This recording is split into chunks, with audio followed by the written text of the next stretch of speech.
कहते मामा। तो पूरी बूंदी शहर वाले मेरे को जीजा जी बोलते थे। जितने भी यार दोस्त आते थे बोले जिया जी जिया जी जिया जी, तो जिया जी के चक्कर में धंधा अपना ज्यादा चला।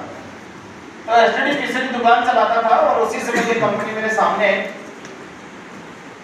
मैं समझना नहीं चाहता था इस तरह की किसी कंपनी को, क्योंकि इससे पहले कई कंपनी आगे जा चुकी थी और मेरे दिमाग में ये फिक्स फार्मूला बैठा हुआ था कि यार ये कंपनियां, ये जो आया है ये मेरे को लूट के जाएगा और मुझे जिसके पास जाना है उनको लूट के लाना है।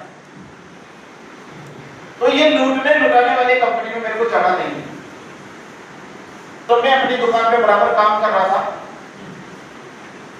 लेकिन एक दिन एक सुबह सुबह दोस्त मेरे पास आता और कहता यार दुर्गेश कोटा चलेंगे। मैंने कहा क्या करना है? बोले यार एक कंपनी की मीटिंग है और तुम्हें उसमें जुड़ना नहीं है, केवल घूम के आना है। तो मैंने कहा यार जुड़ना नहीं है जब तो ठीक है, फिर तो अपन चलेंगे। और वो दो दोस्त मिस्टर कमलेश कांत और मिस्टर धर्मराज मेघवाल मेरे को बजाज मोटरसाइकिल में बीच में बिठा के मीटिंग में लेके गए। पता बीच में बिठा के क्यों लेके गए? आप समझ रहे हैं, मैं भी समझ रहा हूँ, ताकि बीच में उतर के भाग नहीं जाए। और आज पक्का कुछ लोगों को बीच में बिठा के लाए होंगे। तो ऐसे ही दोस्ती निभाने के लिए मुझे काम नहीं करना था, मुझे कंपनी में जुड़ना ही नहीं था, लेकिन ऐसे दोस्ती निभाने के लिए मैं बाइक में बैठ के उनके साथ चला गया और वहां पे जाके मैंने 1.5 घंटे तक लेक्चर सुना।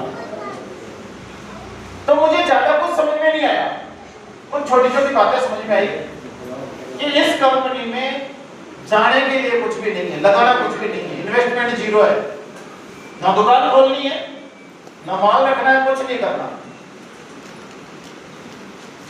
दूसरी बात मेरे को समझ में आई कि मैं इसको अपनी दुकान के साथ साथ में कर सकता हूं पार्ट टाइम। इसके लिए मेरे को दुकान धंधा बंद करने की जरूरत नहीं है। तो दुकान भी नहीं लगानी थी, इन्वेस्टमेंट भी जीरो था। और तीसरी बात समझ में आई कि जो लोग इसमें काम कर रहे थे वो अच्छा पैसा कमा रहे थे। तो मुझे बताया गया कि अगर आप भी काम करेंगे तो बहुत पैसा आएगा। रॉयल्टी हो जाएगी, टेक्निकल हो जाएगा, 5,000, 10,000, 25,000, 50,000, लाख, 2 लाख,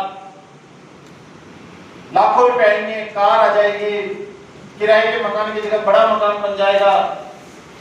तो मैं मीटिंग में बैठे बैठे सपनों में खोने लग गया। मैंने कहा ये मामला तो ठीक